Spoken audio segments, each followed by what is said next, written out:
All right, Michael. Mackinac City and St. Ignace, where you serve on the city council, not entirely on board with the recently passed Senate Bill 304. Can you tell us what parts worry St. Ignace?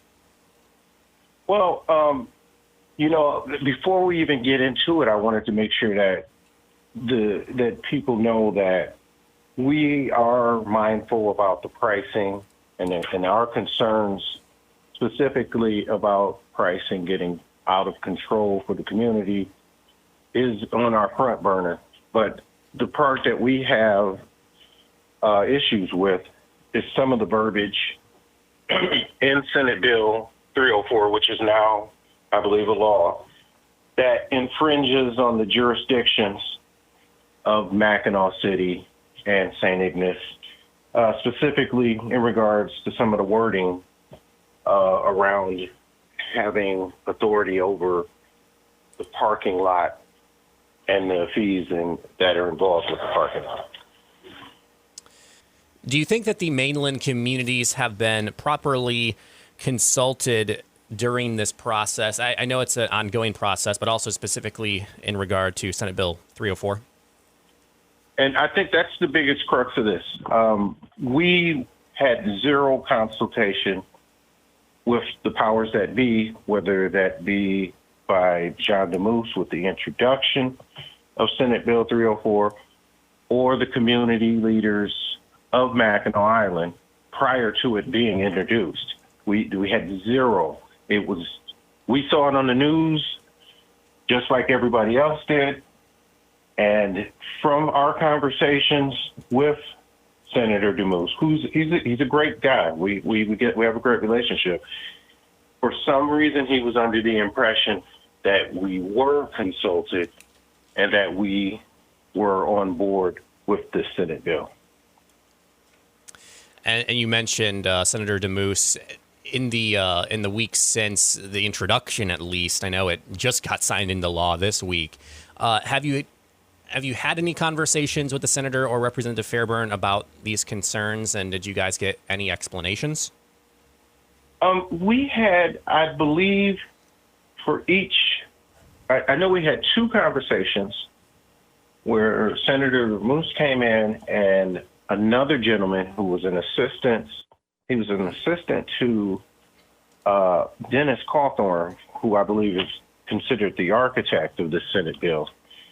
And we went over our specific issues about what should not be in the Senate bill that would help St. Ignace protect their sovereignty and their authority over property that's within their jurisdiction.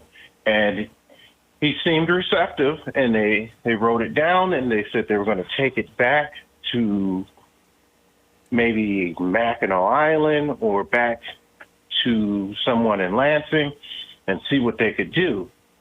And after the conversations, and this is for DeMoose and for Fairbairn, there was no, I think they made a minor adjustment in the bill in one section that was satisfactory, but the same verbiage was mentioned somewhere else in the bill that put us right back at square one. So these are very small words. I don't have it in front of me, Sure. But these were very small phrases that discussed what Mackinac Island was going to have authority over, and we just needed them to omit the mainland parking lots in all of that. So it was in our opinion, a very easy fix that still allowed them a lot of authority over the ferry's decisions on prices.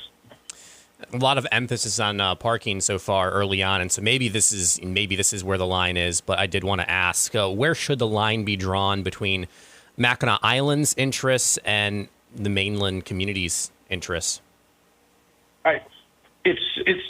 If you ask Mackinac Island, they would probably say that this is their decision because they have residents and workers that depend on the ferry transportation in a utility type form. So, and I can understand that. But what we have here is a hybrid type of situation that it's a utility, but it's also a gateway to tourism for all of us, that the amount of money that we're talking about has to be close to 100 million annually. And so it affects us because the boats stay over here more than they stay on Mackinac Island. They are housed in our docks and in our bays overnight, every night. And so if you do actually calculate the amount of time that the boats are over here and the amount of parking space that's taken up and a lot of the additional infrastructure that might have to be upkept because of the parking traffic, I can definitely make an argument that it should be an extremely mutual type of responsibility or authority. Hoffman Marine also owns the St. Ignace News. Does that create concerns in your community about how this story is being covered locally and whether residents are getting a full picture of what's, at stake for the city? I think that from our community standpoint, it seems like something that would at least raise one eyebrow. I don't necessarily know all of the intricate details about that, but I know that a person, if an entity owns the media, perhaps that's what you can use your media for. I don't know if I see that at this point. I know that they're a powerful company and they are a successful company and they've purchased other media outlets probably somewhere in the United States. That's not on the top of my concern, as long as they provide transparency.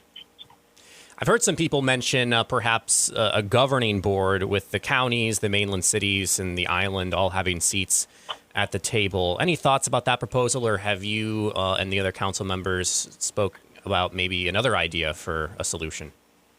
We have consistently asked for the three entities to come together and to form some type of joint committee or joint authority, because we all have docks and we all have concerns. And I don't think that addressing concerns from one community over the other two looks like an equitable situation. These are our neighbors, and we have had a real good relationship with our neighbors for decades or maybe even a century. And to put one community ahead of the other one, it just seems as though you're creating an environment of additional hostility. The island and Hoffman are embroiled in a lawsuit. Is there any specific outcome the city would like to see, or is this specific scenario not going to impact St. Ignace at all and maybe not a top concern for you folks? I want everybody to be treated fairly. So there are concerns in the lawsuit that talk about the best interest of Mackinac Island, and we love our community over there. There are also concerns about a private business who has to make decisions about their, financial decisions about their entity. I do not want that to be infringed on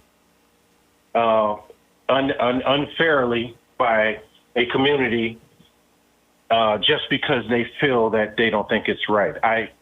For me, there's going to have to be more transparency, and perhaps more will come out in why the city of Mackinac Island feels that they deserve certain things. It's hard to argue that you want more affordable pricing for your tourists that come over and your year-round residents, and yet you still receive in the range of $1 million to $1.5 million in franchise and licensing fees from the ferry at the same time. There should be some concessions about what you're trying to get, and then why are you getting other things and not taking that into account. So I think everybody wants affordable pricing, but St. Ignace and Mackinac City get $0 in franchise fees or licensing fees, and we're not trying to dictate their prices. I just hope that somehow when the dust settles, there will be some concessions that will allow Hoffman to run, operate, maintain his service, continue to pay his employees a very equitable wage, and then there'll come to some concession that the island will be okay with the pricing. 2 points that you made in there that I want to explore further with you. First one, the fees. Mackinac City reportedly considering a $200,000 fee on each ferry operator to offset policing and road maintenance costs tied to tourism.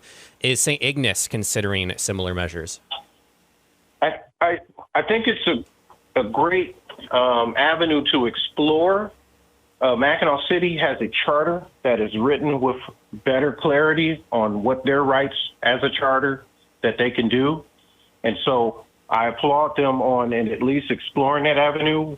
Our charter could be more problematic, and it's not necessarily our intentions to come out and immediately get franchise fees.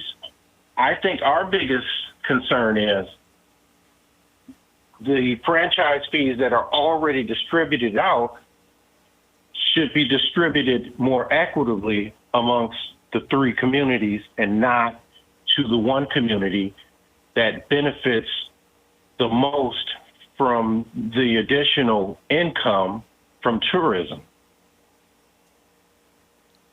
The current ferry contracts expire in 2027, and you kind of alluded to the future of the ferry service, and they've said some things that are slightly concerning about the future of those two ferry services, and it's kind of anybody's guess at this point whether that's a negotiating tactic or there's some sort of seriousness behind those statements. How concerned are you about the future of the ferry services? I think I'm extremely concerned. That is the crux of our area. That is the gist of or our highest. What's the word? That's where our money comes from. Mm-hmm. Mackinac Island was rated like the #1 tourist destination spot. It creates a lot of jobs for Mackinac Island, Mackinac City, St. Ignace. We don't want them to stop, but we also know that one of the ferries that that Hoffman purchased, was in horrible conditions, and they are overhauling a lot of boats, and there's a lot of maintenance, and prices are up on everything else. And from some in the area, they say that the boat trip over, as high as it is right now, they say that that's the cheapest part of their trip over to Mackinac Island. So I am concerned. I don't think they will. I don't think that was their purpose to purchase that. But I believe, and I don't know for sure, I believe that they feel that they could be in a better position with the community if some of this is addressed by the courts. Final question for you, and it's a simple question to ask, and maybe it's a bit more difficult to answer. But what next step is St. Ignace planning on taking to make sure, they're at the decision-making table? Are you guys in wait-and-see mode? Are you for this, maybe this lawsuit, or are you taking steps to try to get brought to the table? We're diving deeper into our own charter. We do have our city attorney researching our charter, and we're trying to still push forward with some type of resolution that may allow us to have a joint authority. Mackinac City is unofficially on board with some type of joint authority. Mackinac Island has been extremely quiet, probably because they're in the middle of litigation. Mm-hmm. But I don't see a bad move out of it, at least starting with a joint authority. When things go bad, your local infrastructure will have to take care of it. And we have parking lots full of cars over in Mac City and St. Ignace that if there was a big fire or whatnot, our resources would be tapped more. So we just want to make sure that everybody's treated fair, but it's been the charter that Mackinac Island is going on is built from 1899, and they want to stick close to that charter. And for me, there are countless laws out there that have been changed since 1899. And I think that we should revisit all three of our charters so that we get into 2026 with our charters. We are speaking with Mike Williford, St. Ignace City Council member. Mike, thank you so much for your time. Really appreciate it. All right. Have a great one.